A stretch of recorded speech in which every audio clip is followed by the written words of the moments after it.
Hello दोस्तों, स्वागत है आप सभी का आपके अपने YouTube channel competitive classes for library science में। दोस्तों, यह जो क्लास होती है वह Bihar librarian, KVS, FBS, EMRS, DSSB, UGC net, JRF, Rajasthan librarian एवं किसी भी अन्य स्टेट जहां पे लाइब्रेरी साइंस से संबंधित कोई भी प्रतियोगिता परीक्षा होती है उसके लिए अति महत्वपूर्ण क्लास है। दोस्तों, आप हमारे टेलीग्राम चैनल से जुड़ सकते हैं, जिसका लिंक डिस्क्रिप्शन में दिया हुआ है, और आप हमारे व्हाट्सएप ग्रुप से भी जुड़ सकते हैं। दोस्तों, जैसा कि हम लोग एक सीरीज चला रहे थे जिसमें मैं यूनिट वाइज एमसीक्यू क्वेश्चंस आप सभी को करा रहा था, उसी श्रृंखला में यह यूनिट 6 है, जिसका टॉपिक है लाइब्रेरी मैनेजमेंट। और इसमें लाइब्रेरी मैनेजमेंट से संबंधित जितने भी प्रिंसिपल्स हैं या उसके प्रैक्टिसेस हैं, वो मैं आप सभी को उससे संबंधित प्रश्न करवाऊंगा। और इस श्रृंखला में यह सेट 1 है पहला, और इसी प्रकार से सेट 2 या सेट 3 करके 2 या 3 सेट में आपको संपूर्ण प्रश्न जो कि लाइब्रेरी मैनेजमेंट से जितने भी महत्वपूर्ण प्रश्न हैं जो कि प्रीवियस ईयर के परीक्षाओं में पूछी गई होती हैं, उन्हीं में से ये प्रश्न का संकलन किया जाता है। और ज़्यादा समय नहीं लेते हुए हम लोग क्लास शुरू करते हैं। क्लास शुरू करने से पहले आप सभी से अनुरोध है कि अगर हमारे चैनल में आप नए हैं तो competitive classes for library science को सब्सक्राइब करना ना भूलें, दोस्तों के बीच शेयर करें और लाइक करें। तो अब हम लोग प्रश्न करते हैं। फर्स्ट प्रश्न है, which of the following are TQM tools, यानी निम्नलिखित में से कौन सा टीक्यूएम उपकरण है। जिसमें फर्स्ट ऑप्शन है फिशबोन डायग्राम, सेकेंड ऑप्शन है हिस्टोग्राम, थर्ड ऑप्शन है पाई चार्ट, और फोर्थ ऑप्शन है रन चार्ट। तो बताइए, इसमें ये जो टीक्यूएम होता है जिसका फुल फॉर्म होता है टोटल क्वालिटी मैनेजमेंट, और टोटल क्वालिटी मैनेजमेंट जो है उसमें से कौन कौन से उपकरण शामिल होते हैं। तो फर्स्ट है फिशबोन डायग्राम, जो कि टीक्यूएम के एक टूल्स के रूप में इसका प्रयोग किया जाता है। सेकेंड है हिस्टोग्राम, इसका भी उपयोग टीक्यूएम के एक टूल्स के रूप में किया जाता है। पाई चार्ट का भी प्रयोग हम लोग टीक्यूएम के टूल्स के रूप में करते हैं। और फोर्थ रन चार्ट्स के को भी हम लोग टीक्यूएम में यूज करते हैं। तो ये जो दी हुई है, ये दरअसल है 7 बेसिक क्वालिटी इंप्रूवमेंट टूल्स है। 7 बेसिक क्वालिटी इंप्रूवमेंट टूल्स है, जिसको कावरो इशुकावा जी ने दिया था। और उन्होंने उसमें 7 टूल्स दिया था, जिसमें से टीक्यूएम के इस उपकरण में भी इनको सम्मिलित किया जाता है। तो ये जो है वो है 7 बेसिक क्वालिटी इंप्रूवमेंट टूल्स, और इसे कावरो इशिकावा द्वारा दिया गया था। तो इसमें जो 7 बेसिक क्वालिटी इंप्रूवमेंट टूल्स हैं, तो इसमें कौन कौन से होते हैं। तो फर्स्ट इसमें आता है कॉज एंड इफेक्ट डायग्राम, और इसे ही हम लोग फिशबोन डायग्राम कहते हैं। सेकंड जो है वह होता है पैरेटो चार्ट्स। थर्ड की बात करें तो थर्ड में आता है process mapping data gathering tools, जिसे हम लोग चेकशीट्स के रूप में जानते हैं। चेकशीट्स के रूप में इसे हम लोग जानते हैं। और फोर्थ जो है वह हो जाएगा ग्राफिकल टूल्स, जिसको हम लोग हिस्टोग्राम कहते हैं। हिस्टोग्राम इसे हम लोग ग्राफिकल टूल्स भी कहते हैं। और फिफ्थ हो जाएगा रन चार्ट्स, और इसे हम लोग कंट्रोल चार्ट्स के भी नाम से जानते हैं। रन चार्ट्स, और इसे हम लोग कंट्रोल चार्ट्स के रूप में भी जानते हैं। सिक्स जो है वह हो जाएगा स्कैटर प्लॉट्स, और सेवेंथ जो है वह हो जाएगा, सेवेंथ और जो कि लास्ट है वह हो जाएगा फ्लो चार्ट्स। तो ये जो सात है वह है 7 बेसिक इम्प्रूवमेंट टूल्स, जिसे कावरो इशुकावा ने दिया था। और इन सभी टूल्स में से इन उपकरणों का टीक्यूएम में भी हम लोग इस्तेमाल करते हैं। तो अगला प्रश्न अब हम लोग देखेंगे, तो उससे पहले हम लोग देख ले कि इसमें जो ऑप्शंस दिया हुआ है A B and D, fishbone diagram, histogram और रन चार्ट्स जो है, इसको हम लोग प्रयोग में कर लाते हैं टीक्यूएम के उपकरण में। जबकि इसमें कहीं भी पाई चार्ट का बात नहीं किया गया है। यहाँ कॉज एंड इफेक्ट डायग्राम है, पेरेटो चार्ट्स है, चेक शीट्स है, हिस्टोग्राम है, रन चार्ट्स है, स्कैटर प्लॉट्स है और फ्लो चार्ट्स है, परंतु पाई चार्ट नहीं है। तो इसका प्रयोग टीक्यूएम में नहीं किया जाता है, बल्कि फिशबोन डायग्राम, हिस्टोग्राम और रन चार्ट्स, इन सभी उपकरणों का प्रयोग जो है टीक्यूएम में किया जाता है। तो इस हिसाब से इस प्रश्न का जो सही जवाब हो जाएगा A B D are correct हो जाएगा, जो कि ऑप्शन बी में दिया हुआ है और यही इस प्रश्न का सही उत्तर है। अगला हम लोग प्रश्न देखेंगे। अगला प्रश्न है identify the budget heads of non recurring budget.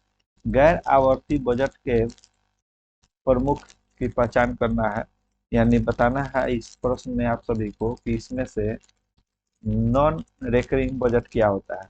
तो दो प्रकार के बजट होते हैं, एक तो होता है रेकरिंग और सेकंड जो होता है वह कि नॉन रेकरिंग है। तो देखिए, रेकरिंग बजट के रूप में वह चीजें आती हैं जिसका निरंतर खरीदारी होता है और उसके लिए एक बजट निर्धारित किया जाता है। जैसे बुक्स है, तो बुक्स का कुछ कुछ समय के पश्चात खरीदा जाता है। पीरियोडिकल्स है, इसे मासिक तौर पर खरीदा जाता है। न्यूज़पेपर हो गया, सीरियल्स हो गया, ये सभी वस्तुएं जो हैं इसके लिए बजट का निर्धारण किया जाता है और मासिक या त्रैमासिक अथवा छमाही रूप में इनका निरंतर परचेज होते रहता है, जिसमें हम लोग बजट का उपयोग करते हैं। तो ये सभी रेकरिंग बजट के अंतर्गत आती है। और नॉन रेकरिंग के अंतर्गत आ जाएगा जैसे कि लाइब्रेरी बिल्डिंग। तो लाइब्रेरी बिल्डिंग एक बार बन गया, भले ही उसका मेंटेनेंस होता है लेकिन ये काफी समय के बाद अंतराल पे होता है। तो नॉन रेकरिंग बजट के अंतर्गत आ जाता है लाइब्रेरी बिल्डिंग, फर्नीचर इत्यादि। यानी इंफ्रास्ट्रक्चर से इंफ्रास्ट्रक्चर ऑफ लाइब्रेरी जो होता है वह नॉन रेकरिंग बजट के अंतर्गत आता है। तो इस ऑप्शन में से आप सभी को बताना है कि नॉन रेकरिंग बजट के अंतर्गत कौन कौन सी चीजें आएंगी, जिसमें फर्स्ट ऑप्शन है पीरियोडिकल सब्सक्रिप्शन, सेकंड है maintenance of equipment, building extension और डी है इंफ्रास्ट्रक्चर डेवलपमेंट। तो जैसे कि मैंने बताया कि जैसे लाइब्रेरी बिल्डिंग हो गया, इंफ्रास्ट्रक्चर से संबंधित जो भी चीजें हैं वो नॉन रेकरिंग के अंतर्गत आती है। तो यहाँ देखिए, आप जरूर ध्यान दीजिएगा, यहाँ जो सी ऑप्शन में है बिल्डिंग एक्सटेंशन है और डी ऑप्शन जो है वह है इंफ्रास्ट्रक्चर डेवलपमेंट। तो ये दोनों जो है वो नॉन रेकरिंग के अंतर्गत आएंगी, परंतु पीरियोडिकल जैसे बताया मैंने, बुक्स हो गया, पीरियोडिकल्स हो गया, न्यूज़पेपर हो गया, सीरियल्स हो गया, ये सब में जो पैसे हम लोग खर्च करते हैं, लाइब्रेरी के द्वारा खर्च की जाती है, वह रेकरिंग बजट के अंतर्गत आती है। क्योंकि कुछ समय के अंतराल पे या तो मासिक, साप्ताहिक और न्यूज़पेपर तो है कि इसकी जो खरीदारी होती है डेली बेसिस पे होती है, तो इसमें भी कुछ पैसों का खर्च होता है। तो ये सभी चीजें जो है वह रेकरिंग बजट के अंतर्गत आती है। तो इस प्रश्न में पूछा गया है कि नॉन रेकरिंग बजट में कौन सा आएगा। तो सी जो कि बिल्डिंग एक्सटेंशन है और इंफ्रास्ट्रक्चर डेवलपमेंट है, यह नॉन रेकरिंग बजट के अंतर्गत आती है। इसलिए इस प्रश्न का जो सही जवाब है वह option C and D are correct हो जाएगा। जो कि हम लोग ऑप्शन में देखें तो सी ऑप्शन में सी एंड डी आर करेक्ट दिया हुआ है, अतः इस प्रश्न का सही जवाब सी हो जाएगा। हम लोग अगला प्रश्न देखेंगे। अगला प्रश्न है who said management is the art of getting things done through people. किसने कहा है कि प्रबंधन लोगों के माध्यम से चीजों को प्राप्त करने की कला है। ए ऑप्शन है हेनरी मिन्सबर्ग, बी ऑप्शन है लिलियन गिलबर्ट, सी ऑप्शन है मेरी पार्कर फोलेट, डी ऑप्शन है एफ डब्ल्यू टेलर। तो आप सभी बताइए इसमें से कि इसमें से जो ये कथन है management is the art of getting things done through people, ये किनके द्वारा कथन कहा गया है। ऑप्शन हैं ए है हेनरी मिन्सबर्ग, बी है लिलियन गिलबर्ट, सी ऑप्शन है मेरी पार्कर फोलेट और डी ऑप्शन है एफ डब्ल्यू टेलर। तो इस प्रश्न का जो सही जवाब है वह ऑप्शन सी हो जाएगा, मेरी पार्कर फोलेट। मेरी पार्कर फोलेट के द्वारा ही यह कथन दिया गया है, अतः इस प्रश्न का सही जवाब सी हो जाएगा। अगला प्रश्न हम लोग देखेंगे जो कि है the term gang plank is associated with administrative principle. Gang plank शब्द प्रशासनिक सिद्धांत से जुड़ा हुआ है, यह किसने कहा है? तो ए है रिम्यूनरेशन, बी है स्टेबिलिटी ऑफ टेन्यूर, सी है स्केलर चेन और डी है डिवीजन ऑफ लेबर। तो गैंग प्लैंक जो है टर्म जो है वह स्केलर चेन से संबंधित है। तो इस प्रश्न का सही जवाब ऑप्शन सी हो जाएगा, स्केलर चेन। अगला प्रश्न देखेंगे, उससे पहले बताएं कि जो ये स्केलर चेन है और गैंग प्लैंक जो है इसको हेनरी फेयोल द्वारा इंट्रोड्यूस किया गया था। तो इस चीज को भी आप लोग याद रखेंगे कि हेनरी फेयोल महोदय द्वारा गैंग प्लैंक सिद्धांत दिया गया था और इसका जो सिद्धांत है वह स्केलर चेन से जुड़ा हुआ है। फिर अगला प्रश्न देखेंगे जो कि है what is the fundamental base ten manage human resources in library. पुस्तकालयों में मानव संसाधन प्रबंधन का मौलिक आधार क्या है? इसके ऑप्शंस हैं ए जॉब डिस्क्रिप्शन, बी है क्लास एनालिसिस, सी जॉब एनालिसिस और डी ऑप्शन है जॉब सेटिस्फेक्शन। तो इस प्रश्न का जो सही जवाब हो जाएगा वह हो जाएगा जॉब एनालिसिस। कभी भी पुस्तकालय में जो मानव संसाधन प्रबंधन होता है उसका जो मौलिक आधार होता है वह जॉब एनालिसिस होता है। किसी भी पुरुष जो कि या महिला कार्य करती हैं पुस्तकालयों में तो उनकी जॉब की कहीं एनालिसिस किया जाता है, उनका आकलन किया जाता है। तो इस प्रश्न का सही जवाब ऑप्शन सी हो जाएगा। अगला प्रश्न हम लोग देखेंगे, who developed CPM method. CPM method किसने विकसित किया है? ए ऑप्शन है H L Gantt, B option है Kelly and Walker, C option है जी केलर, डी ऑप्शन है बी टेलर। तो सर्वप्रथम मैं आप सभी को बता दूं कि जो सीपीएम है वह 1950 ईस्वी में विकसित किया गया था और यह जो है ड्यूपॉन्ट पॉइंट एक कंपनी है उसी के द्वारा ये विकसित करने में मदद की गई थी। ड्यूपॉन्ट कंपनी है और यह जो है केली और वाकर के द्वारा विकसित किया गया था। तो इस प्रश्न का सही जवाब जो है वो ऑप्शन बी हो जाएगा। अगला प्रश्न देखेंगे हम लोग। अगला प्रश्न है which one is not the principle of financial estimation. वित्तीय आकलन का सिद्धांत कौन सा नहीं है? इसमें बताना है कि निम्नलिखित में से जो है वित्तीय आकलन का सिद्धांत नहीं है। ए ऑप्शन है पर कैपिटा मेथड, इससे वित्तीय फाइनेंशियल एस्टिमेशन निकाला जाता है। प्रोपोर्शनल मेथड द्वारा भी बजट तैयार किया जाता है, ठीक है, प्रोपोर्शनल बजट एक होता है। मेथड ऑफ डिटेल्स के द्वारा भी कहीं ना कहीं फाइनेंशियल एस्टिमेशन में इसका प्रयोग किया जाता है। जबकि सीपीएम जिसका फुल फॉर्म होता है क्रिटिकल पाथ मेथड, जो कि मैंने अभी बताया कि 1950 ईस्वी में इसका गठन हुआ था और यह जो है केली एंड वाकर द्वारा दिया गया था। तो इसमें जो है वित्तीय आकलन का सिद्धांत नहीं मिलता है। तो इस प्रश्न का सही जवाब ऑप्शन बी हो जाएगा। अगला प्रश्न हम लोग देखेंगे जो कि है pot is a technique. Pot PERT है जिसका फुल फॉर्म होता है प्रोग्राम इवोल्यूशन रिव्यू टेक्निक, इसका फुल फॉर्म हो जाता है। और इसमें पूछा गया है कि pot is a technique for. Pot एक टेक्निक है वो किसके लिए कार्य करता है? तो ए है कलेक्शन ऑफ डाटा प्रकार की तकनीक है, या जॉब एनालिसिस, सी ऑप्शन है सिस्टम एनालिसिस और डी ऑप्शन है जॉब डिस्क्रिप्शन। तो इस प्रश्न का जो सही जवाब हो जाएगा वह हो जाएगा C option system analysis. System analysis की ही एक टेक्निक है जिसमें हम लोग पॉट टेक्निक का प्रयोग करते हैं, जिसका फुल फॉर्म होता है प्रोग्राम इवोल्यूशन रिव्यू टेक्निक, ठीक है। अब अगला प्रश्न देखेंगे। इस प्रश्न में आपसे पूछा गया है कि PERT is used managing the. PERT जो होता है PERT उसका उपयोग निम्न के प्रबंधन में किया जाता है। तो निम्न में से किस चीज के प्रबंधन के लिए किया जाता है ये चीज आपको बताना है।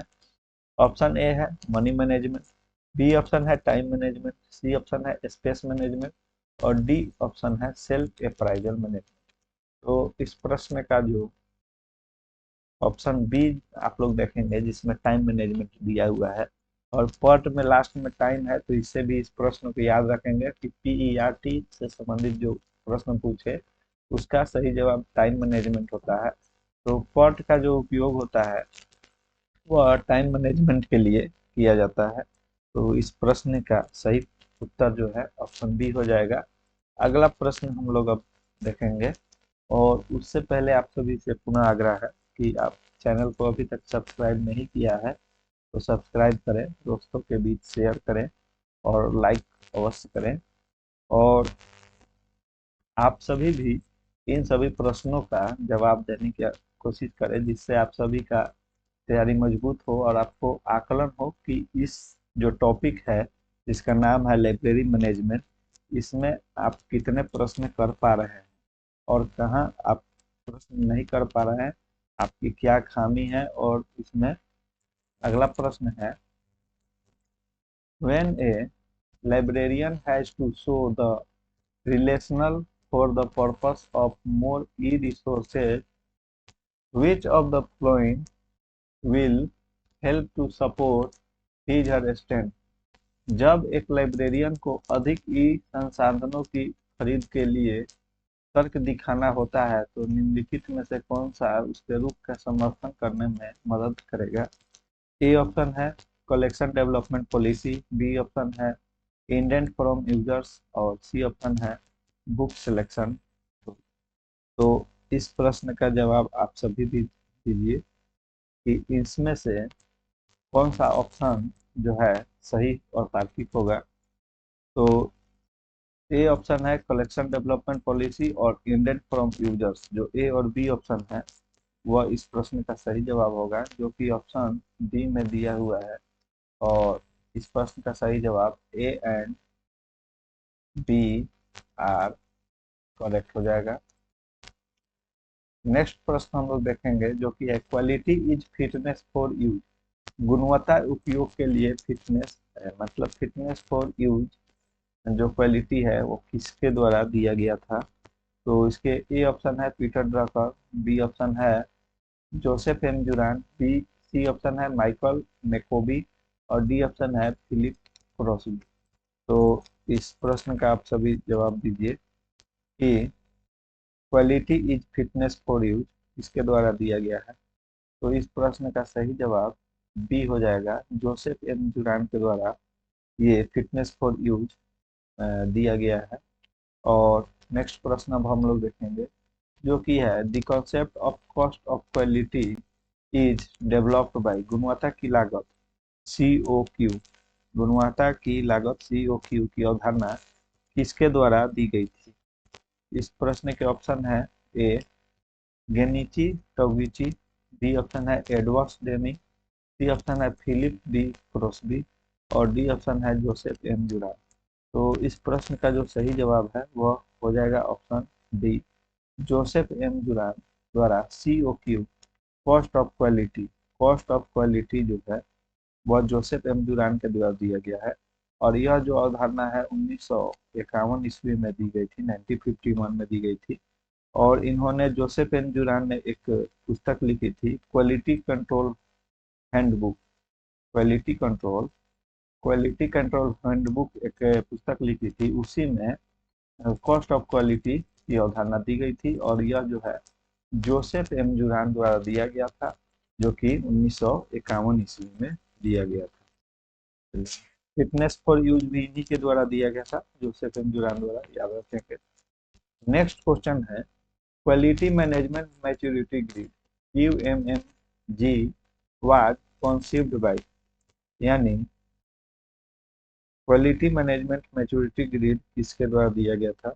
ए ऑप्शन है Joseph M Juran, B option है Philips B Crosby, C option है एडवर्ड डेमिंग और डी ऑप्शन है गिनेची टोवेज। तो इस प्रश्न का जो सही जवाब होगा वह होगा option B, Philip B Crosby. Philip B Crosby के द्वारा जो है क्वालिटी मैनेजमेंट मैच्योरिटी ग्रिड, जिसका शॉर्ट फॉर्म होता है QMMG, यह अवधारणा दिया गया था। और ये जो अवधारणा है वह 1979 ईस्वी में दिया गया था। और यह जो है एक बुक इन्होंने लिखी थी जिसका नाम था quality is free, quality is free. और इसी पुस्तक के माध्यम से क्वालिटी मैनेजमेंट मैच्योरिटी ग्रेड की बात कही गई थी, अवधारणा दी गई थी। और यह जो है फिलिप बी क्रोस्बी के द्वारा दिया गया था। इस चीज को आप सभी याद रखेंगे। चलिए अगला प्रश्न देखेंगे। क्वालिटी कंट्रोल हैंडबुक किसके द्वारा लिखा गया है? गुणवत्ता नियंत्रण पुस्तिका। अभी मैंने डिस्क्रिप्शन में बताया था कि क्वालिटी कंट्रोल हैंडबुक जो है 1951 ईस्वी में लिखी गई थी।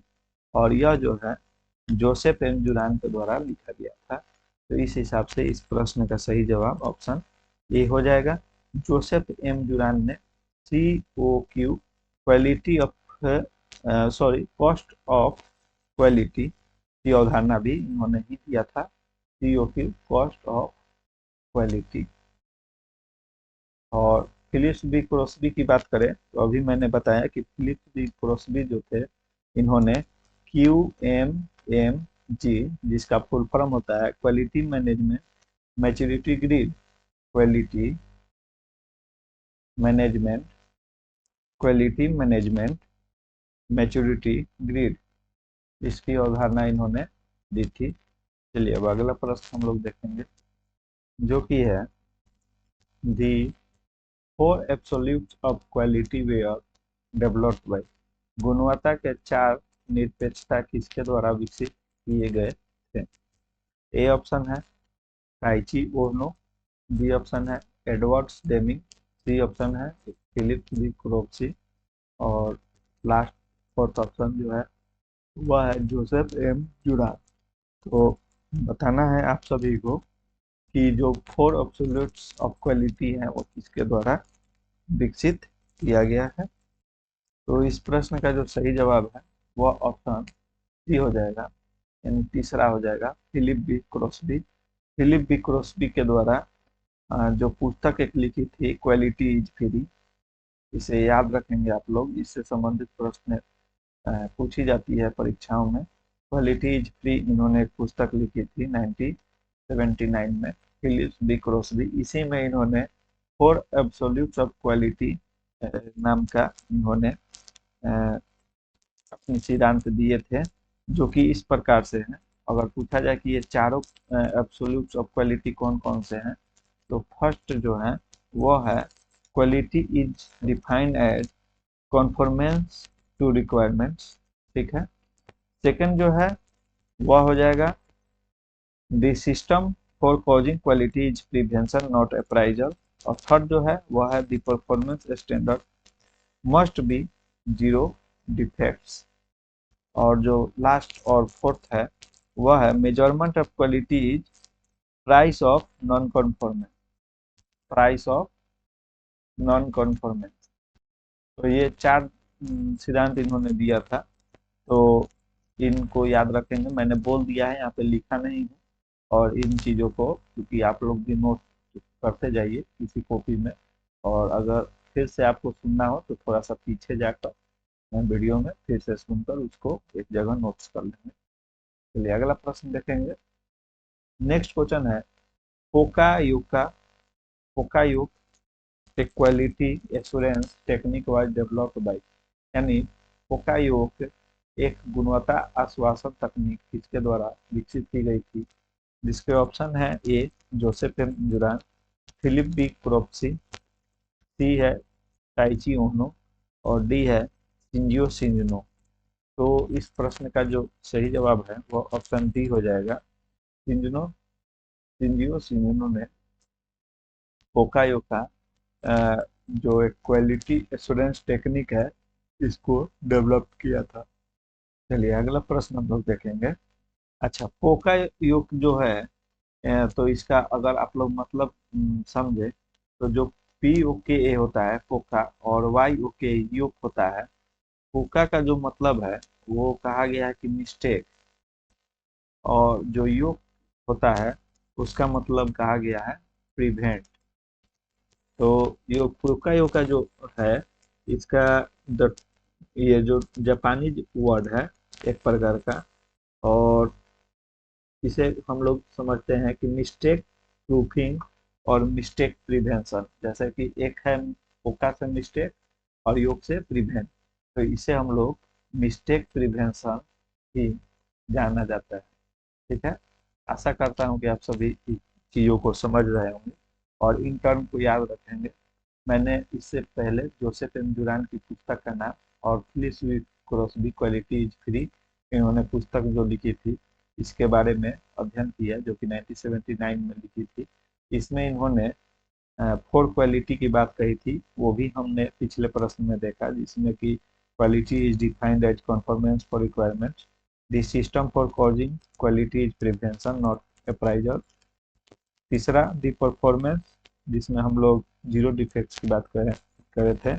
और फोर्थ ऑप्शन जो है the measurement of quality price of non conformance. ये चारों जो है हम लोग क्वालिटी जो है, चार क्वालिटी वो हम लोग पढ़े थे। और सिंजो सिंजो के बारे में भी पढ़ लिए अभी, कि इन्होंने पोकायो का एक टेक्निक था, इसे डेवलप किया गया था, जिसमें पोका का मतलब होता है मिस्टेक और योग का मतलब होता है प्रिवेंट, और दोनों को मिलाकर अगर हम लोग बात करें तो इसे हम लोग मिस्टेक प्रिवेंशन कहते हैं। चलिए अगला प्रश्न हम लोग देखेंगे। अगला प्रश्न ये जो स्क्रीन पे है वो है, who among the following developed the concept of single minute exchange of die। इसका फुल फॉर्म भी आप लोग याद करेंगे, ये भी बहुत ही महत्वपूर्ण हो रखी है। Single minute exchange of dies, SMED। तो SMED किसने दिया है, किसने विकसित किया है इस अवधारणा को, वह बताना है। ए ऑप्शन है शिंजो शिंजो, बी ऑप्शन है टाइची ओनो, सी ऑप्शन है फिलिप बी क्रॉस्बी और डी ऑप्शन है जोसेफ एन डुरान। तो जो SMED की अवधारणा जो है वह शिंजो शिंजो ने दिया था। इस प्रश्न का सही जवाब ऑप्शन ए हो जाएगा। और शिंजो शिंजो ने ही अभी हम लोगों ने पढ़ा कि पोका योग की अवधारणा भी दी थी, जिसमें पोका का मतलब होता है मिस्टेक और योग का मतलब होता है प्रिवेंट। ये चीज याद रखेंगे। तो शिंजो शिंजो ने SMED का अवधारणा भी विकसित किया है, और SMED की जो फुल फॉर्म होती है वो होता है single minute exchange of dies, single minute exchange of dies. चलिए नेक्स्ट क्वेश्चन हम लोग देखेंगे। Who among the following persons is considered as father of modern management. निम्नलिखित में से व्यक्तियों में से किसे आधुनिक प्रबंधन का जनक कहा जाता है। इसके ऑप्शन है ए हेनरी फ्योर, बी ऑप्शन है हेनरी गैंट, सी ऑप्शन है FW टेलर और डी ऑप्शन है फ्रेडरिक हर्जबर्ग। तो बताइए आप सभी कि इसमें से किन्हें मॉडर्न मैनेजमेंट के फादर कहा जाता है। फादर ऑफ मॉडर्न मैनेजमेंट मतलब किसे कहा जाता है। तो इस प्रश्न का सही जवाब है A Henry Fayol. Henry Fayol महोदय को फादर ऑफ मॉडर्न मैनेजमेंट के नाम से जानते हैं। नेक्स्ट प्रश्न हम लोग करेंगे। नेक्स्ट प्रश्न जो है वह है fishbone diagram is developed by. Fishbone diagram आरेख जो होता है वह किसके द्वारा विकसित किया गया है। ऑप्शन है जोसेफ जुरान, काओरो इशिकावा, ताइची उनो, शिंजियो शिंजू। तो देखिए जो जोसेफ जुरान है, इनके बारे में हम लोग पीछे पढ़ा। काओरो इशिकावा जो सेवन जो बेसिक फेसेज हम लोगों ने पढ़ा था और क्वालिटी की बात कही थी, जिसमें हम लोगों ने कॉज इफेक्ट डायग्राम, जिसे फिशबोन डायग्राम कहते हैं, उसी में हम लोगों ने आगे पढ़ा था, हिस्टोग्राम के बारे में पढ़ा था। और वैसे ही हम लोगों ने सात क्वालिटी की बात कही थी, जिसमें हम लोगों ने पढ़ा था 7 बेसिक क्वालिटी टूल्स, जो कि इशिकावा महोदय द्वारा दिया गया था। तो उसमें हम लोगों ने कॉज इफेक्ट डायग्राम की बात कही थी, Pareto charts, process mapping, data gathering tools, इसको हम लोग चेकशीट्स कहते हैं, उसकी बात कही थी। और फिर फोर्थ में हम लोगों ने हिस्टोग्राम, फिर रन चार्ट्स, जिसको कंट्रोल चार्ट्स के भी नाम से जानते हैं, फिर स्कैटर प्लॉट्स, ठीक है, उसके बाद फ्लो चार्ट्स और चेक शीट्स, जिसको और हिस्टोग्राम जो होता है इसके बारे में हम लोगों ने पढ़ा था, जो कि 7 जो है बेसिक क्वालिटी इंप्रूवमेंट टूल्स होते हैं, काओरो इशिकावा द्वारा दिया गया था। तो उसी का एग्जाम्पल में से जो था, जो एक प्रकार था फिशबोन डायग्राम, वह आता है, और ये जो है काओरो इशिकावा द्वारा विकसित किया गया था। तो इस प्रश्न का सही जवाब ऑप्शन बी हो जाएगा, काओरो इशिकावा। चलिए अगला प्रश्न हम लोग देखते हैं, जो कि है who coined the world management theory jungle. तो इसमें आप लोगों को बताना है कि जो मैनेजमेंट थ्योरी जंगल है, यह जो शब्द है किसके द्वारा गढ़ा गया है। तो ए ऑप्शन है, यहाँ पे सही कर लीजिएगा, Henri Fayol, HENRY, Henri Fayol. B option है F.W. टेलर। सी है हेंज वेरिच। और डी ऑप्शन है हैरोल्ड नोज। तो जो मैनेजमेंट थ्योरी जंगल जो है, वह हैरोल्ड नोज के द्वारा गढ़ा गया शब्द है। तो इस प्रश्न का सही जवाब ऑप्शन डी हो जाएगा, हैरोल्ड नोज। चलिए अगला प्रश्न हम लोग देखेंगे, और यह जो शब्द है ना, 1961 ईस्वी में गढ़ा गया। नेक्स्ट है, who were the pioneer in movement. आंदोलन में अग्रणी कौन थे। तो इसके ए ऑप्शन है अमेरिकन, बी ऑप्शन है चाइनीज, सी ऑप्शन है जापानीज, और डी ऑप्शन है इंडियंस। तो इसमें आप सभी को बताना है कि who were the pioneer in movements. तो इस प्रश्न का जो सही जवाब है वह ऑप्शन सी हो जाएगा, जापानीज। जापानीज इस प्रश्न का सही जवाब होगा। अगला प्रश्न, who developed statistical process control charts, जिसे हम लोग SPC कहते हैं, as a tool to measure the cause of variability in a system. एक प्रणाली में परिवर्तनशीलता को मापने के लिए एक उपकरण के रूप में सांख्यिकी SPC चार्ट किसने विकसित किया है। ए ऑप्शन है W. Edwards Deming. B option है इशिकावा। सी ऑप्शन है ताग्यूची। और डी ऑप्शन है हिजनबर्ग। तो इस प्रश्न का जो सही जवाब है वह हो जाएगा option A, W Edward Deming. W Edward Deming के द्वारा ही स्टैटिकल प्रोसेस कंट्रोल, यहाँ पे प्रोसेस कंट्रोल नोट कर लेंगे, स्टैटिकल के बाद है process control chart. Statistical process control chart जो है डब्ल्यू एडवर्ड डेमिंग के द्वारा विकसित किया गया था। इस चीज को आप सभी याद रखेंगे। अगला प्रश्न है, need theory is given by. Need theory किसके द्वारा दिया गया है। ए ऑप्शन है अब्राहम मैस्लो, यानी यहाँ मैस्लो लिखा हुआ है। बी ऑप्शन है S R Ranganathan. C option है ड्रॉकर। और डी ऑप्शन है फ्योल। तो नीड थ्योरी जो है यह 1943 ईस्वी में दी गई थी, 1943 ईस्वी में दी गई थी, और यह जो है अब्राहम मैस्लो के द्वारा दिया गया था। तो इस प्रश्न का जो सही जवाब है वह ऑप्शन ए हो जाएगा, अब्राहम मैस्लो। 1943 में न्यूड थ्योरी दिया गया था। चलिए अगला प्रश्न हम लोग देखेंगे, who among the following is associated with ERG theory of motivation. निम्नलिखित में से कौन ERG थ्योरी ऑफ मोटिवेशन से जुड़ा हुआ है। इसके ऑप्शन ए है CP एल्डेरफर। बी ऑप्शन है अब्राहम मैस्लो। सी ऑप्शन है हिंज विरिच। और डी ऑप्शन है फ्रेडरिक हर्जबर्ग। तो इस ऑप्शन में से जो है, जो कि प्रश्न में पूछा गया है, ERG थ्योरी ऑफ मोटिवेशन किससे जुड़ा है, तो यह जो है CP एल्डरफर होगा, जिसका पूरा नाम है क्लेटन एल्डरफर, जो कि ऑप्शन ए में दिया हुआ है। इस प्रश्न का सही जवाब हो जाएगा। अगला प्रश्न हम लोग देखेंगे, जो कि है acquired needs theory is proposed by. Acquired need theory जो है वह किसके द्वारा प्रपोज किया गया है। इसका हिंदी में होगा अधिग्रहित आवश्यकता सिद्धांत, इसके द्वारा प्रस्तावित है। जिसके ऑप्शन है ए डेविड मैकलेंड, बी अब्राहम मैस्लो, सी हेंज वेरिच, डी फ्रेडरिक हर्जबर्ग। तो इस प्रश्न का जो सही जवाब है वह ऑप्शन 1, जो कि डेविड मैकलैंड है। डेविड मैकलैंड जो है वह एक्वायर्ड नीड्स थ्योरी को प्रपोज किया था, प्रस्तावित किया था। इस प्रश्न का सही जवाब ऑप्शन ए हो जाएगा। अगला प्रश्न हम लोग देखेंगे, विच level of management execution of activities monitoring, गतिविधियों के प्रबंधन निष्पादन का किस स्तर निगरानी होता है।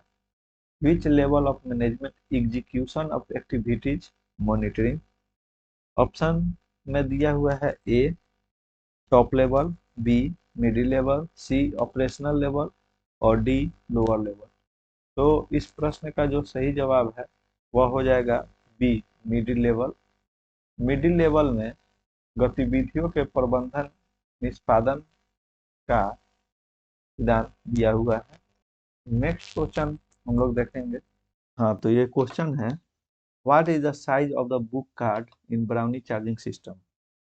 ब्राउनी चार्जिंग सिस्टम में जो बुक कार्ड होता है, एक तो बुक कार्ड होता है इसमें, दूसरा बुक पॉकेट होता है, और एक जो है वह होता है बोरवर्स टिकट होता है।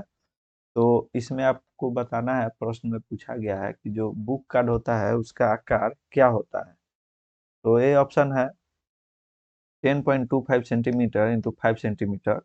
इसको इंच में अगर हम लोग कन्वर्ट करते हैं तो यह हो जाएगा 4 इंटू 2। तो ये हो जाएगा। नेक्स्ट ऑप्शन है 5 इंटू 3 इंच, सेंटीमीटर में हो जाएगा 12.7 सेंटीमीटर इंटू 7.6।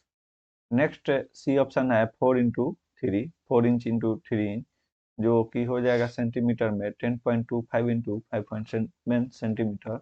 और लास्ट डी ऑप्शन जो है वह है 12.7 इंटू 8.5 सेंटीमीटर। तो इसको अगर हम लोग कन्वर्ट करते हैं इंच में तो 5 इंटू 4 इंच हो जाएगा। तो बताना है आप सभी को कि बुक कार्ड जो होता है ब्राउनी चार्जिंग सिस्टम में, तो ब्राउनी चार्जिंग सिस्टम में जो है बुक कार्ड का आकार क्या होता है। तो सर्वप्रथम तो ब्राउनी चार्जिंग सिस्टम जो है नीना ई ब्राउन ने दिया था, और 1895 ईस्वी में इन्होंने इस सिस्टम को दिया था।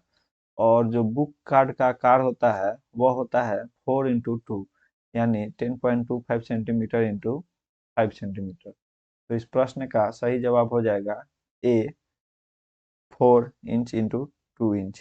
ठीक है। अब जो देखिए बुक पॉकेट एक होता है इसमें, जैसा कि मैंने बताया है, बुक पॉकेट होता है जिसका जो आकार होता है 5 इंच इंटू 3 होता है। ठीक है। तो ये जो आकार है 5 इंटू 3, यह बुक पॉकेट का आकार होता है। ठीक है। और इसी में जो है 3 इंटू 2 का आकार एक होता है। 3 इंटू 2 का आकार जो होता है वह बोरवर्स पॉकेट का होता है। बोरवर्स पॉकेट एक होता है। तीन प्रकार के पॉकेट इसमें इस्तेमाल किए जाते हैं, एक तो बुक कार्ड होता है, दूसरा बुक पॉकेट होता है, और तीसरा बोरवर्स पॉकेट होता है। इसका जो आकार होता है 3 इंटू 2 होता है। ठीक है। और जो बुक कार्ड का आकार होता है वह हो जाता है 4 इंटू 2। तो इस चीज को आप लोग याद रखेंगे, इस तथ्य को।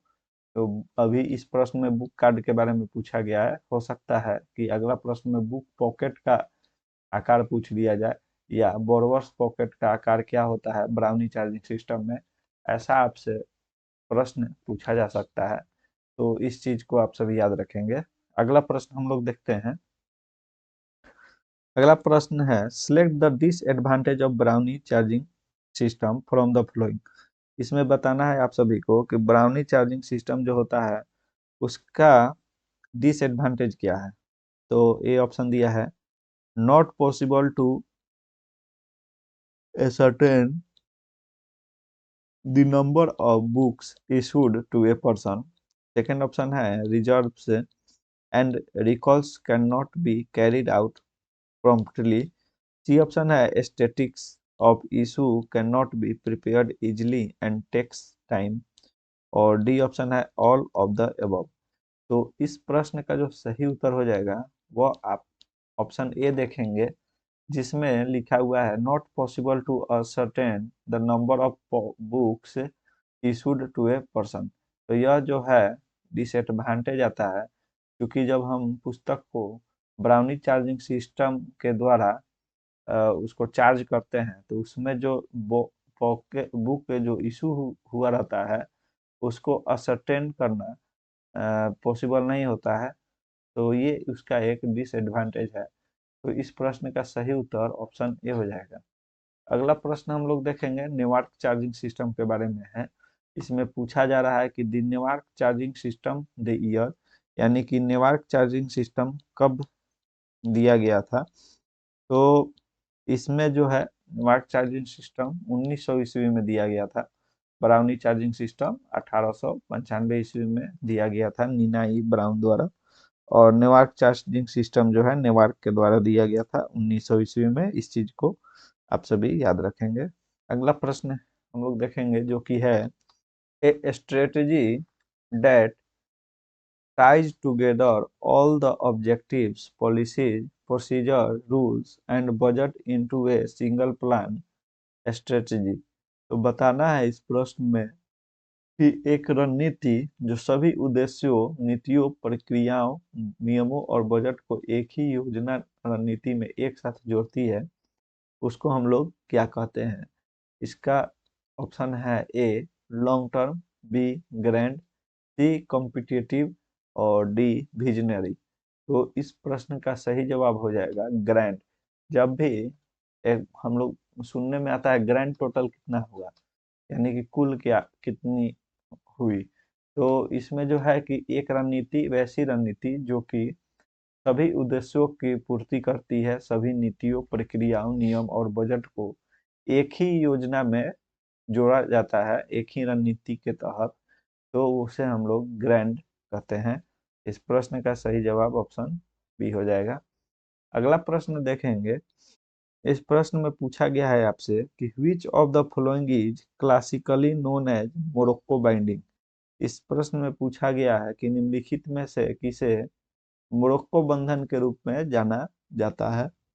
ए ऑप्शन जो है वह है half leather binding, B option है लाइनन बाइंडिंग, सी ऑप्शन है क्लॉथ बाइंडिंग और डी ऑप्शन है फुल लेदर बाइंडिंग। तो इस प्रश्न का सही जवाब जो है वह ऑप्शन डी हो जाएगा, full leather binding. Full leather binding में हम लोग मोरक्को बाइंडिंग के नाम से जानते हैं। और मोरक्को बाइंडिंग जो होता है इसमें हम लोग जो भेड़ होते हैं उसके चमड़ा का जो खाल होता है, चमड़ा होता है, उसका ही बाइंडिंग बनाया जाता है। उसके लेदर को मतलब बाइंडिंग किया जाता है। तो ये भी याद रखेंगे कि उसमें जो लेदर होता है वह भेड़ के चमड़े का लेदर का प्रयोग हम लोग करते हैं, तो जो कि बहुत ही स्ट्रांग होता है। अगला प्रश्न देखेंगे जो कि है Indian standard related to binding of library materials is. पुस्तकालय सामग्री के बंधन से संबंधित भारतीय मानक क्या है। इस प्रश्न के ऑप्शन है IS 3050, IS 3250, IS 3150 और डी है non of the above.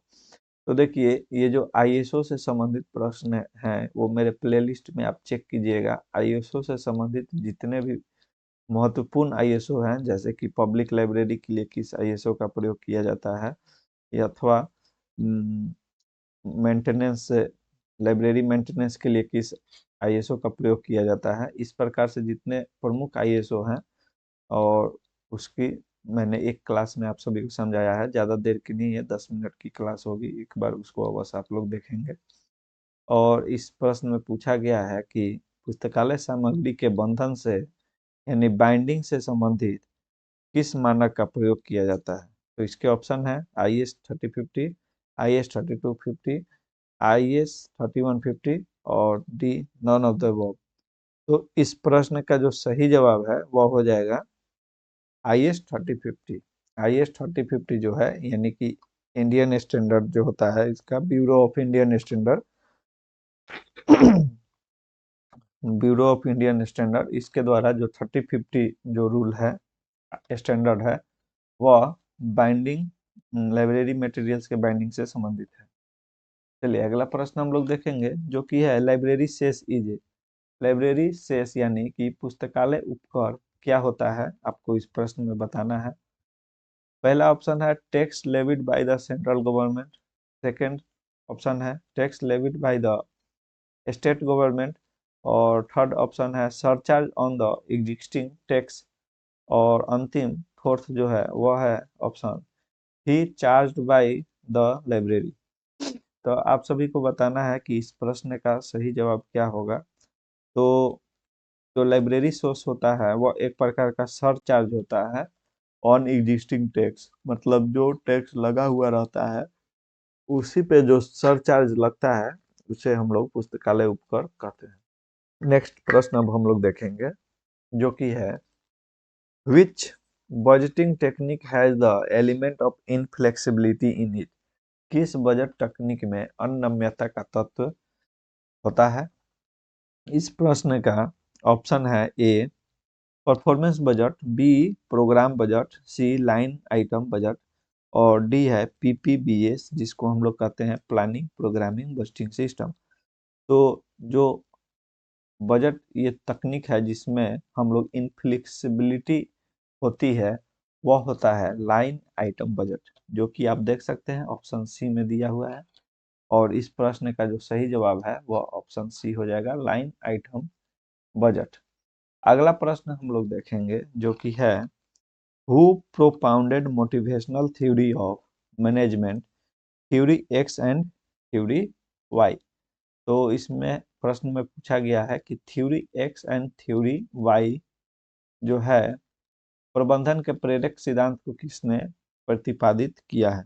Option है इस प्रकार से, ए ऑप्शन है डॉगलस मैकग्रेगर, बी है अब्राहम मैस्लो, सी है विलियम आउची, और डी ऑप्शन जो है वह है पीटर ड्रकर। तो आप सभी को पता होगा कि जो theory X and theory Y दिया गया है वह डॉगलस मैकग्रेगर के द्वारा दिया गया है।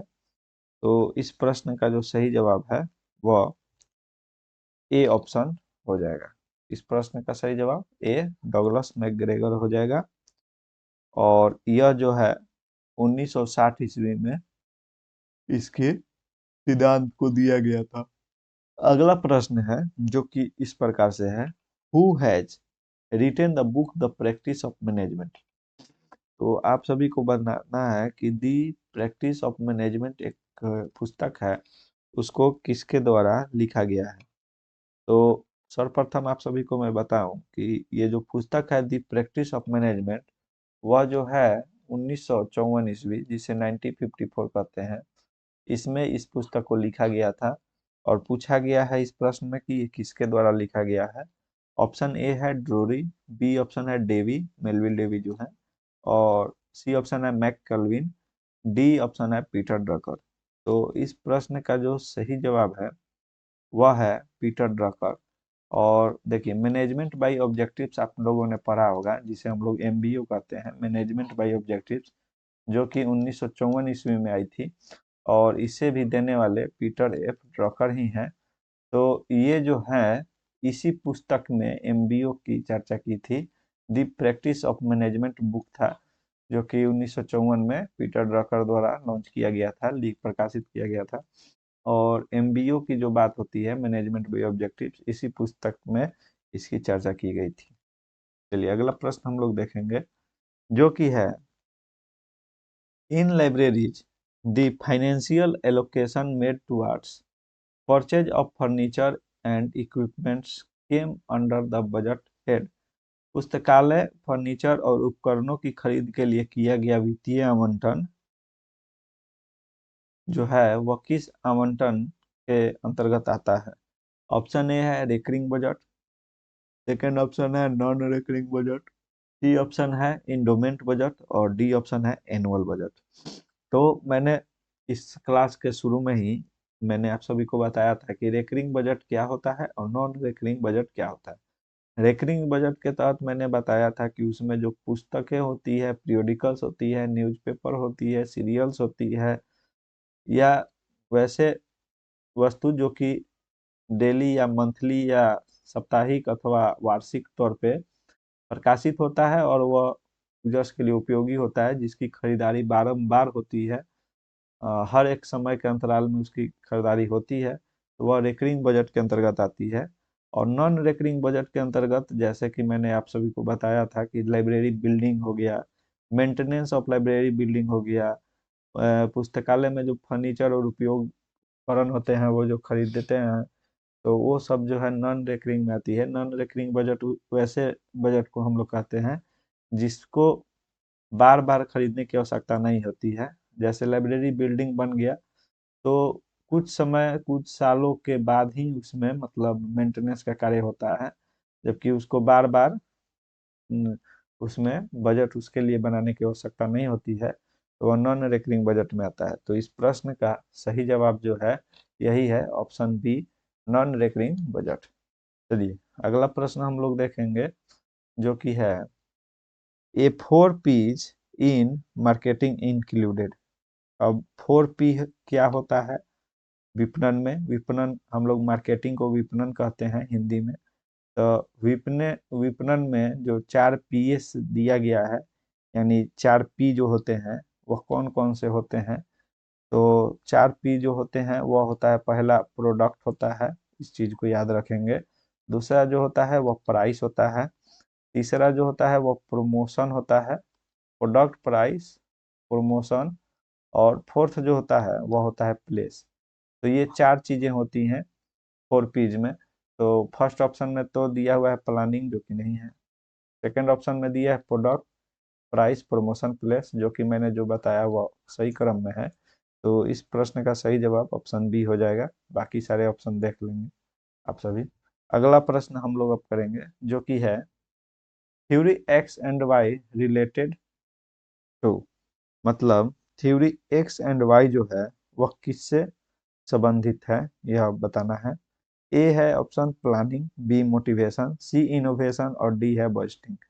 तो थ्योरी एक्स एंड वाई जो है, जो कि मैगलस डेग्रेगर, जो कि मैंने बताया था, डगलस मैकग्रेगर, इनके द्वारा दिया गया था। और यह जो है थ्योरी वह मोटिवेशन से संबंधित होता है। तो इस प्रश्न का जो सही जवाब है ऑप्शन बी हो जाएगा, मोटिवेशन। तो थ्योरी एक्स एंड वाई जो है वो मोटिवेशन से रिलेटेड है, और इस प्रश्न का सही जवाब मोटिवेशन हो जाएगा। और अब हम लोग अगला प्रश्न देखेंगे, जो कि आपसे पूछा जा रहा है कि theory Y lays emphasis on. एक तो थ्योरी एक्स होता है और एक होता है थ्योरी वाई। तो इसमें पूछा गया है कि थ्योरी वाई जो होता है वह क्या होता है। ए ऑप्शन है play rather than work, B होता है control on worker, C option है क्लोज सुपरविजन, और डी ऑप्शन है लेक्स एक्सटर्नल कंट्रोल। तो देखिए थ्योरी वाई जो है वह, इस प्रश्न का जो सही जवाब होगा वह हो जाएगा लेस एक्सटर्नल कंट्रोल। और इसमें एक चीज आप लोग जोड़ लेंगे, more self control. More self control यानी कि इसमें अपने से खुद कंट्रोल ज्यादा होता है, जबकि एक्सटर्नल फैक्टर जो होते हैं उसका इस पे कम कंट्रोल होता है। तो इस प्रश्न का जो सही जवाब है वह ऑप्शन डी हो जाएगा, यानी less external control and more self control. तो इस प्रश्न का सही जवाब ऑप्शन डी हो जाएगा। अगला प्रश्न हम लोग देखेंगे, जो कि है in performance budgeting is use to measure performance and also to establish norm. प्रदर्शन बजट में प्रदर्शन को मापने और मापदंडों को स्थापित करने के लिए भी उपयोग किया जाता है। तो इसके ऑप्शन है ए, जो कि है प्रोग्राम इफेक्टिवनेस। सेकेंड ऑप्शन है cost benefit analysis. C option है बजट बेस्ड मैनेजमेंट, और डी ऑप्शन है मैन पावर मैनेजमेंट।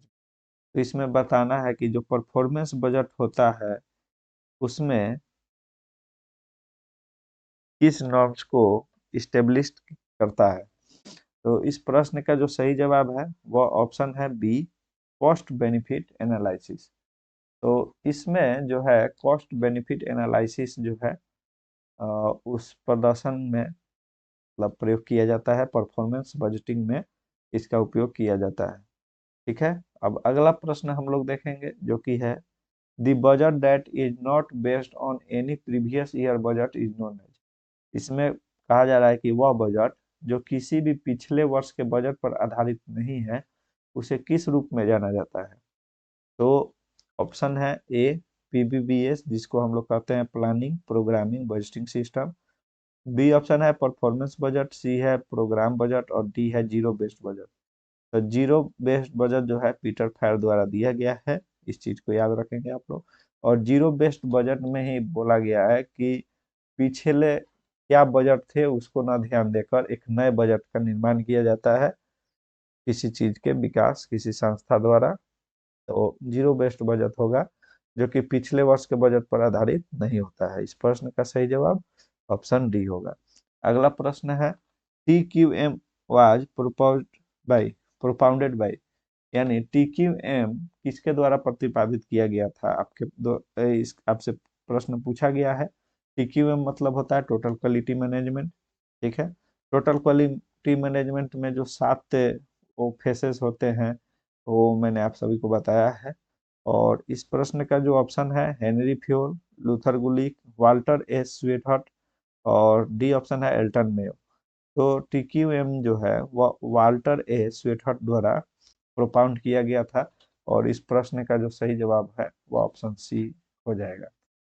आप सभी से आग्रह है कि अभी तक आपने चैनल सब्सक्राइब नहीं किया है तो एक बार अवश्य करें। इससे हमें मनोबल मिलती है और आप सभी के लिए अच्छे अच्छे प्रश्न लाने के लिए मैं प्रेरित होता हूँ। तो आप एक बार इस चैनल को अवश्य सब्सक्राइब कर लें। और अब हम लोग अगला प्रश्न फिर देखते हैं। कॉस्ट बेनिफिट एनालिसिस मीन्स, लागत लाभ विश्लेषण का अर्थ क्या होता है, आपसे पूछा गया है इस प्रश्न में। इस प्रश्न के ऑप्शन है value for money, second option है performance evaluation based on cost, third option है फाइंडिंग आउट यूनिट कॉस्ट और लास्ट डी ऑप्शन है performance evaluation based on inputs. तो आप सभी को बताना है कि जो कॉस्ट बेनिफिट एनालिसिस होता है वह किस लाभ विश्लेषण का, इसका जो लागत लाभ विश्लेषण होता है उसका क्या अर्थ होता है। तो इस प्रश्न का सही जवाब आप लोग देने की कोशिश कीजिए, कमेंट के माध्यम से आप इसका आंसर दीजिए।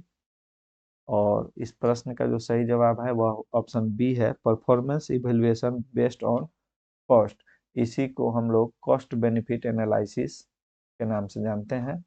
अगला प्रश्न हम लोग देखेंगे जो कि है a system method and process of studying and evaluating whether the expenditure for products, materials or services is justified by the benefits is, यानी उत्पादों सामग्रियों या सेवाओं के लिए व्यय लाभों द्वारा उचित है या नहीं, इसका अध्ययन और मूल्यांकन करने की एक व्यवस्थित विधि और प्रक्रिया है। जिसे कौन सी प्रक्रिया हम लोग इसमें अपनाते हैं, जिसमें जो उत्पाद होता है सामग्री होता है अथवा कोई सेवा होता है उसके व्यय लाभों द्वारा उचित है या नहीं इसका अध्ययन अथवा मूल्यांकन हम लोग करते हैं।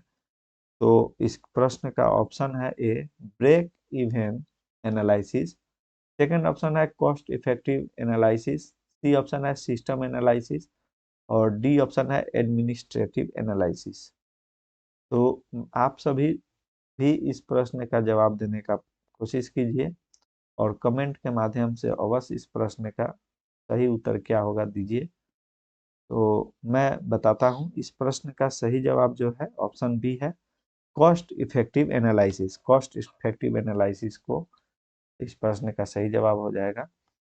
चलिए अगला प्रश्न हम लोग देखेंगे जो कि है financial estimation is made on the basis of, वित्तीय अनुमान किसके आधार पर किया जाता है यह बताना है।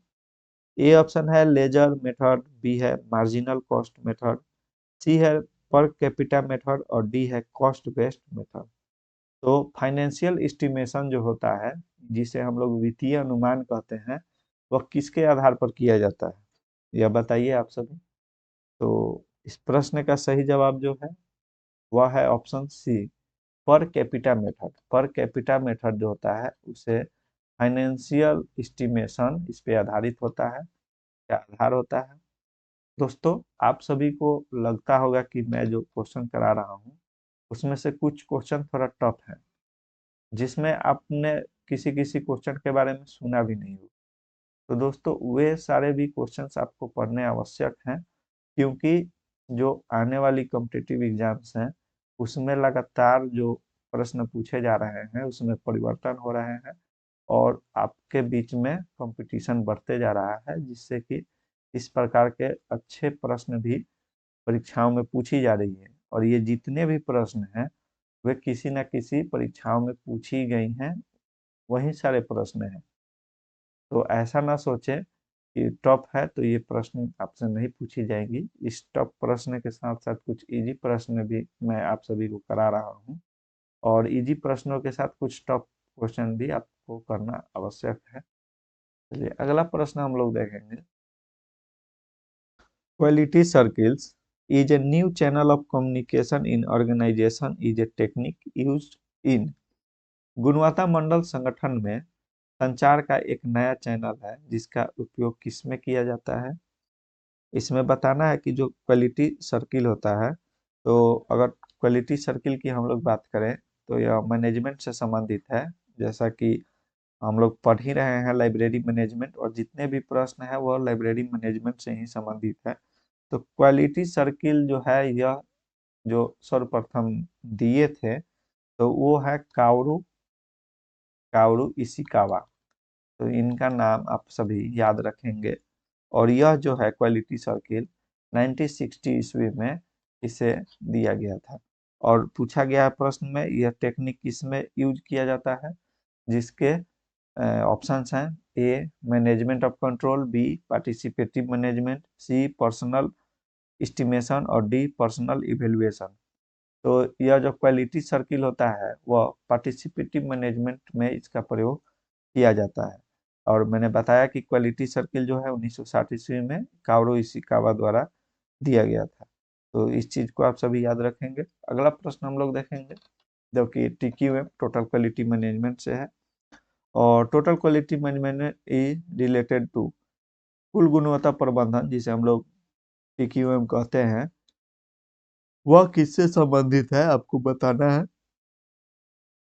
इसके ऑप्शन है A scientific management, B participative management, C both A and B और D none of the above. तो देखिए क्वालिटी सर्किल जो है वह पार्टिसिपेटिव मैनेजमेंट होती है, कावरू इशिकावा द्वारा दिया गया था 1960 ईस्वी में। ये चीजें मैंने बताई। और TQM जो है टोटल क्वालिटी मैनेजमेंट, तो यह भी एक प्रकार का पार्टिसिपेटिव मैनेजमेंट के अंतर्गत आती है। इस प्रश्न का जो सही जवाब है ऑप्शन बी हो जाएगा। अगला प्रश्न हम लोग देखेंगे जो कि है there are 4 main step in implementation of TQM। जो हम लोग TQM यानी टोटल क्वालिटी मैनेजमेंट का जो कार्यान्वयन होता है, इम्प्लीमेंटेशन होता है, उसमें हम लोग 4 मेन स्टेप लेते हैं, 4 मुख्य चरण होते हैं। और वही कौन कौन से चरण होते हैं और उसका सही अनुक्रम में ये सजाने के लिए आपको बोला गया है इस प्रश्न में। तो एक चीज याद रखेंगे, इसका जो सही अनुक्रम होता है PDCA, इस चीज को याद रखेंगे। इसमें P से हो जाता है प्लान, ठीक है, D से हो जाता है डू, प्लान डू, और C से हो जाता है चेक, CHEC के चेक, और A से हो जाता है एक्ट। तो इस चीज को आप लोग याद रखेंगे, उससे आपको याद हो जाएगा PDCA। यही 4 चरण होते हैं, प्लान डू चेक एक्ट। तो देखिए प्लान डू नहीं है, प्लान डू यहाँ है। इस प्रश्न में यही हो जाएगा प्लान डू चेक एक्ट, जबकि इधर चेक है, डू है, चेक है, एक्ट है। तो इस हिसाब से इस प्रश्न का सही जवाब ऑप्शन जो बी दिया हुआ है PDCA plan do check act, इस प्रश्न का सही जवाब है। और father of modern quality control किन्हें कहा जाता है, इस चीज को आप कमेंट के माध्यम से मुझे जवाब दीजिए। फादर ऑफ मॉडर्न, अगर आप लोगों ने कहीं पे क्लास किया है तो ये चीजें अगर टीचर ने अच्छी से पढ़ाई होंगी तो इस चीज को father of modern quality control के बारे में अवश्य ही उन्होंने पढ़ाया होगा। तो किसे कहा जाता है वो चीजें बताइए। मेरा एक जीरो टू हीरो बैच भी आता है जिसमें कि संपूर्ण लाइब्रेरी साइंस को क्रम दर क्रम यूनिट वाइज पूरी तरह से पढ़ाने का मैं कोशिश कर रहा हूँ। थोड़ा समय कम मिल पाता है तो उस क्लास को 1-2 दिन गैप भी हो जाता है।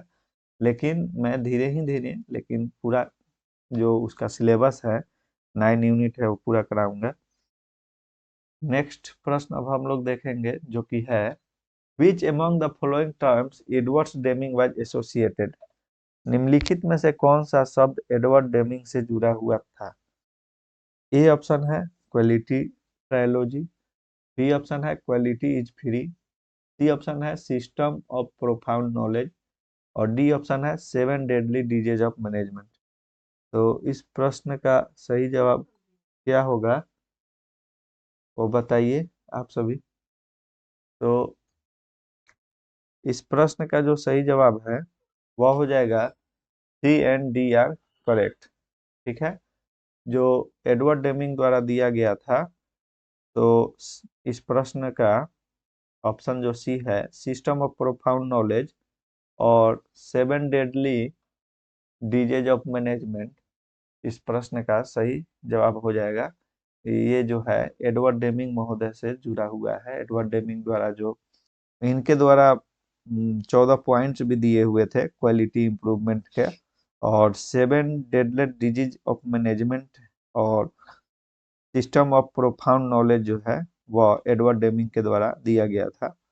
और डेमिंग्स द्वारा जो 4 टर्म्स दिए हुए थे तो वे जो हैं उसमें ऑप्शन सी जो कि सिस्टम ऑफ प्रोफाउंड नॉलेज और 7 डेडली डिजीज ऑफ मैनेजमेंट जो है वह सम्मिलित है। इस प्रश्न का सही जवाब हो जाएगा सी एंड डी आर करेक्ट। और पूरा मैं अगर बात करूं कि उन्होंने अपनी थ्योरी में जो 4 पार्ट्स दिए थे वे कौन कौन से हैं। तो फर्स्ट पार्ट जो है वह है एप्रिसिएशन फॉर ए सिस्टम, यहाँ लिखता हूं मैं एप्रिसिएशन फॉर ए सिस्टम। दूसरा जो इन्होंने दिया था, जो दूसरा पार्ट था नॉलेज के लिए, तो वो था नॉलेज अबाउट वेरिएशन। तो ये नॉलेज अबाउट वेरिएशन इन्होंने दूसरा दिया था। और तीसरा जो है वह है थ्योरी ऑफ नॉलेज, जो कि यहाँ पे दिया हुआ है सिस्टम ऑफ प्रोफाउंड नॉलेज। ये तीसरा हो जाएगा, थ्योरी ऑफ नॉलेज भी इसे हम लोग कहते हैं। और फोर्थ जो हो जाएगा वह हो जाएगा थर्ड जो है वह है knowledge about, sorry theory of knowledge, theory of knowledge. और फोर्थ जो है वह है knowledge of psychology, knowledge of psychology. तो ये जो है ये 4 पार्ट्स हैं। ठीक है, और क्वालिटी इंप्रूवमेंट के लिए इन्हें सिस्टम ऑफ प्रोफाउंड नॉलेज और 7 डेडली डिजीज ऑफ मैनेजमेंट जो है इन्होंने दिया था। और इन्हीं दोनों में से जो है जो कि 4 पार्ट्स हैं डेमिंग के जो थ्योरी हैं नॉलेज से संबंधित, नॉलेज कंसिस्ट ऑफ 4 पार्ट्स हैं। और उसमें से पहला जो पार्ट है वह है appreciation for a system, second जो पार्ट है वह है नॉलेज अबाउट वेरिएशन, थर्ड जो पार्ट है वह है थ्योरी ऑफ नॉलेज, और फोर्थ जो है वह है नॉलेज ऑफ साइकोलॉजी। तो ये जो है 4 पार्ट्स हैं इसके। तो इस चीज को भी आप लोग याद रखेंगे। अगला प्रश्न हम लोग देखते हैं जो कि पूछा गया है आपसे ISO 9000 standard denotes the. ISO 9000 मानक किसे दर्शाता है। मेरे प्लेलिस्ट में चेक कीजिएगा, ISO से संबंधित एक क्लास है जिसमें ISO 9000 के बारे में भी, पब्लिक लाइब्रेरी का क्या ISO होता है, स्कूल लाइब्रेरी का क्या होता है, और उसको मेंटेनेंस करने के लिए क्या होता है, बाइंडिंग के लिए किस ISO का प्रयोग किया जाता है। जितने भी प्रमुख ISO है मैंने एक क्लास में लगभग 15-20 ISO बताया है, जो कि प्रीवियस ईयर जो प्रश्न पूछे जाते हैं परीक्षाओं में उससे संबंधित है। उस क्लास को एक बार आप लोग अवश्य देखेंगे। ISO 9000 स्टैंडर्ड, जो 9000 स्टैंडर्ड है वह किससे संबंधित है। तो ए ऑप्शन है consistence, conformance, conformance of a product और service to a given set of standard और एक्सपेक्टेशंस। सेकेंड ऑप्शन है total customer satisfaction, C option है representation of stakeholders issues, और डी ऑप्शन है detail list of measuring techniques. तो ISO 9000 जो है वह है प्रयोग में आता है consistence conformance of a product और service to a given set of standard और एक्सपेक्टेशंस के लिए। तो इस प्रश्न का जो सही जवाब है वो ऑप्शन ए हो जाएगा।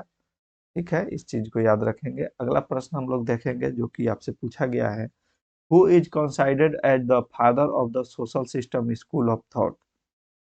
सोशल सिस्टम स्कूल से संबंधित जहां भी प्रश्न है वह चेस्टर आई बर्नार्ड हो जाता है आंसर। और इसके ऑप्शन हैं HL. Gantt, Henry Fayol, William J Dickinson और डी ऑप्शन है चेस्टर आई बर्नार्ड। इस प्रश्न का सही जवाब ऑप्शन डी हो जाएगा, चेस्टर आई बर्नार्ड। अगला प्रश्न हम लोग देखते हैं जो कि आपसे पूछा गया है, path goal theory developed by Robert house is basically concerned with. Path goal theory जो है वह रॉबर्ट हाउस के द्वारा दिया गया है और वह किससे संबंधित है, आपसे प्रश्न पूछा गया है। ए है मोटिवेशन, बी ऑप्शन है लीडरशिप, सी ऑप्शन है कम्युनिकेशन और डी ऑप्शन है परफॉर्मेंस इवेल्युएशन। तो इस प्रश्न का जो सही जवाब है वह ऑप्शन बी हो जाएगा, लीडरशिप। लीडरशिप जो है वह पाथ गोल थ्योरी से संबंधित है। इस प्रश्न का सही जवाब ऑप्शन बी हो जाएगा। अगला प्रश्न हम लोग देखेंगे जो कि है, Herzberg's two factor theory deals with. Herzberg के दो कारक सिद्धांत किससे संबंधित है।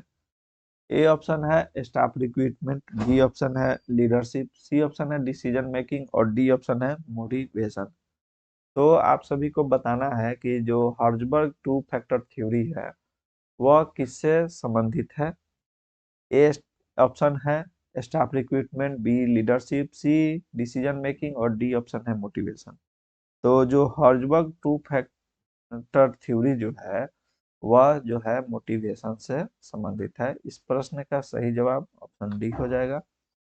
अगला प्रश्न हम लोग देखेंगे जो कि मैनेजमेंट ऑब्जेक्टिव्स है, जिसको मैंने पिछले प्रश्न में कराया हूँ कि जो मैनेजमेंट बाय ऑब्जेक्टिव्स होता है वह 1954 में दी गई थी और यह जो है पीटर एफ ड्रकर द्वारा दिया गया था।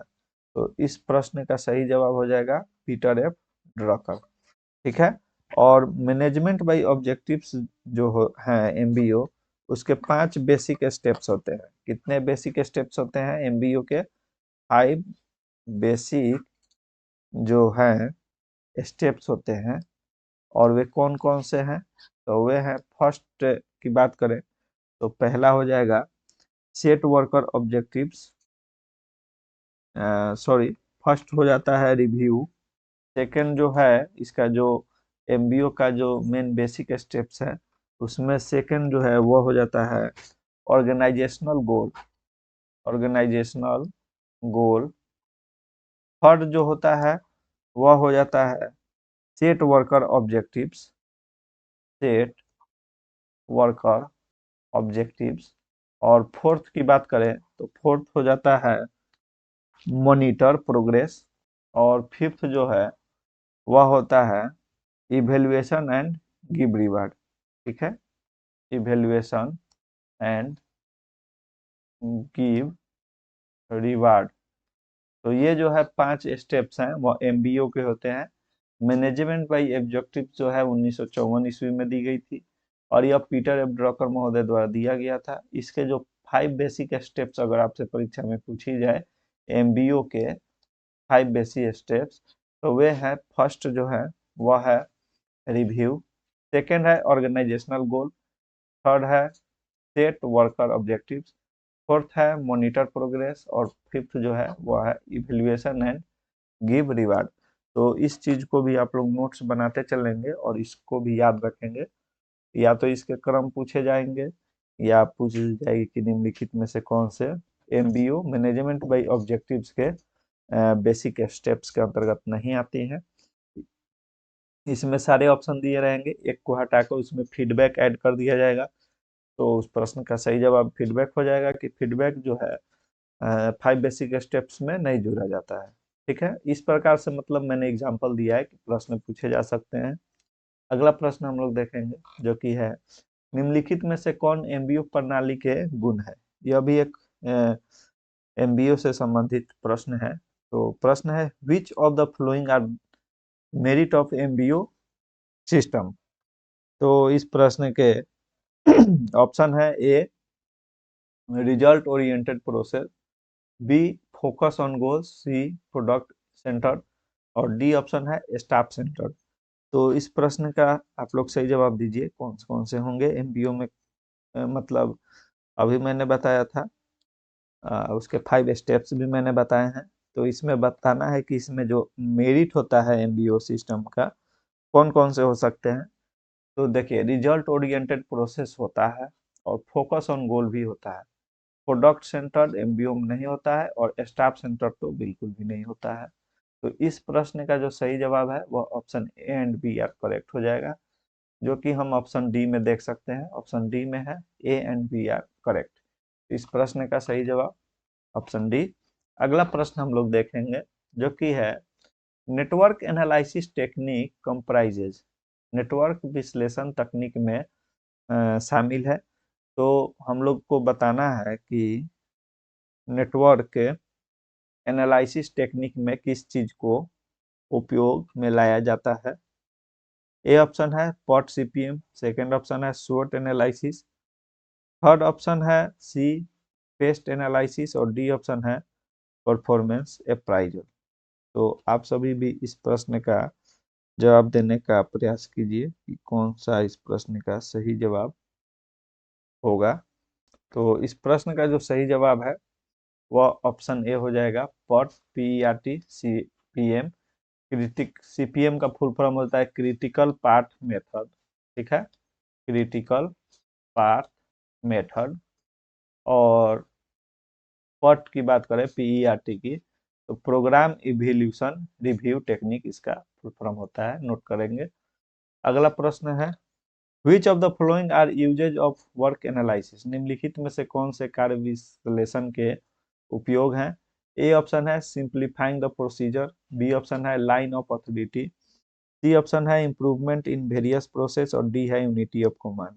तो इसमें आपको बताना है कि निम्नलिखित में से कौन सा कार्य विश्लेषण का उपयोग के अंतर्गत आता है। तो फर्स्ट ऑप्शन जो है सिंप्लीफाइंग द प्रोसीजर, यानी ये जो है सिंप्लीफाइंग द प्रोसीजर मतलब किसी भी प्रकार का जो प्रोसीजर होता है किसी चीज का वो सरल होना चाहिए। लाइन ऑफ अथॉरिटी जो है वो यूज वर्क एनालिसिस से संबंधित नहीं है। सी जो है improvement in various process, work analysis जो होता है जिसे हम लोग कार्य विश्लेषण कहते हैं, तो कार्य विश्लेषण के गुण एक तरह से जो होते हैं वो सिंप्लीफाइंग द प्रोसीजर, उसका जो प्रोसीजर होता है आसान होना चाहिए। इम्प्रूवमेंट वेरियस प्रोसेस होना चाहिए, माने उसके जो प्रोसेस होते हैं वो उसमें इम्प्रूवमेंट लगातार होने चाहिए। यूनिटी ऑफ कमांड से इसे मतलब नहीं है। जो कार्य विश्लेषण होता है इसमें ये जो ए और सी दिया हुआ है ये दो फैक्ट्स मुख्यतः भूमिका निभाते हैं। तो इस प्रश्न का सही जवाब A and C are correct हो जाएगा, जो कि ऑप्शन डी में आप देख सकते हैं। तो इस प्रश्न का डी सही जवाब होगा। नेक्स्ट प्रश्न है जो कि पीईआरटी से संबंधित है और पूछा गया है आपसे कि the basic component of network analysis in PERT CPM, इसका फुल फॉर्म मैं पहले बता चुका हूँ। तो इसके मुख्य घटक कौन कौन से हैं आपको बताना है। ए ऑप्शन है event and performance, B option है event and activity, C option है activity and condition, D option है कंडीशन एंड डमी एक्टिविटी। तो इस प्रश्न का सही जवाब हो जाएगा option B event and activity. जो पीईआरटी होता है और सीपीएम जो होता है नेटवर्क विश्लेषण के जो मूल घटक इसके होते हैं, जो बेसिक कंपोनेंट्स होते हैं वह होते हैं इवेंट एंड एक्टिविटी। तो इस प्रश्न का सही जवाब ऑप्शन बी हो जाएगा। अब हम लोग अगला प्रश्न करेंगे। अगला प्रश्न है the pot PERT approach is a device develop to. PERT दृष्टिकोण एक उपकरण है जिसे विकसित किया गया है। तो पीईआरटी जो है उसको विकसित किया गया है, तो उसकी मतलब प्रमुख भूमिका क्या है, मतलब किस चीज के लिए विकसित किया गया है, ऐसा आपसे प्रश्न पूछा गया है। ए ऑप्शन है allow studies to be made between people and machine. इसका मतलब पीपल और मशीन से संबंधित स्टडीज करने के लिए है, तो नहीं, ये गलत है। Better utilize of time in series of activities, तो ये सही है। पट जो है टाइम से संबंधित होता है, जैसा कि एक प्रश्न में मैंने बताया था कि लास्ट में टी है, हालांकि इसका फुल फॉर्म में टेक्निक होता है, परंतु टी से टाइम से संबंधित आप इसे जोड़ सकते हैं। और इस प्रश्न का सही जवाब तो बी हो जाएगा। Analyse work for 10 facility decision making, ये नहीं है। इस्टेब्लिश्ड क्वालिटी कंट्रोल, ये भी इस प्रश्न का ऑप्शन नहीं होगा। इस प्रश्न का सही जवाब जो है बेटर यूटिलाइज ऑफ टाइम, यानी टाइम का जो सही उपयोग होता है, यूटिलाइजेशन होता है उसकी एक्टिविटीज के लिए हम लोग पीईआरटी टेक्निक का प्रयोग करते हैं। अगला प्रश्न है जो कि है which management school as a universal process, सार्वभौमिक प्रक्रिया के रूप में कौन सा प्रबंधन स्कूल है। ये बताना है आप सभी को कि विच मैनेजमेंट यानी सार्वभौमिक प्रक्रिया के रूप में कौन सा प्रबंधन स्कूल है। ए ऑप्शन है इसके the human relations, B option है the classical school, C option है द सिस्टम स्कूल, और डी ऑप्शन जो है वह है दी सोशल स्टीम, सॉरी दो दी सोशल सिस्टम। तो बताइए आप सभी कि इस प्रश्न का सही जवाब क्या हो सकता है, आप भी गेस कीजिए। तो इस प्रश्न का जो सही उत्तर है वो ऑप्शन बी हो जाएगा, क्लासिकल स्कूल। मतलब जो मैनेजमेंट स्कूल होता है जो जिसमें कि यूनिवर्सल यानी सार्वभौमिक प्रक्रिया को अपनाया गया है, वह है दी क्लासिकल स्कूल। तो इस प्रश्न का सही जवाब ऑप्शन बी हो जाएगा, दी क्लासिकल स्कूल। अगला प्रश्न हम लोग देखेंगे जो कि आपसे पूछा गया है विच one of the following activities is not a responsibility of the top level management. देखिए मैनेजमेंट के 3 लेवल होते हैं, एक तो होती है टॉप लेवल, दूसरी होती है मिडिल लेवल, और थर्ड जो होती है वो होती है लो लेवल। तो इसमें जो टॉप लेवल होती है वह किसी भी चीज की रूपरेखा तैयार करते हैं। सेकंड जो मिडिल लेवल के अंतर्गत आते हैं उनका कार्य सुपरविजन कराता है, ये उस कार्य को कार्यान्वित करने के रूप में कार्य करते हैं। और लो लेवल में होता है कि वे व्यक्ति होते हैं जो इस कार्य को करते हैं, इनके द्वारा कराया जाता है और ये इस नीति का निर्माता होते हैं। ठीक है, तो टॉप लेवल होते हैं, मिडिल लेवल और लो लेवल।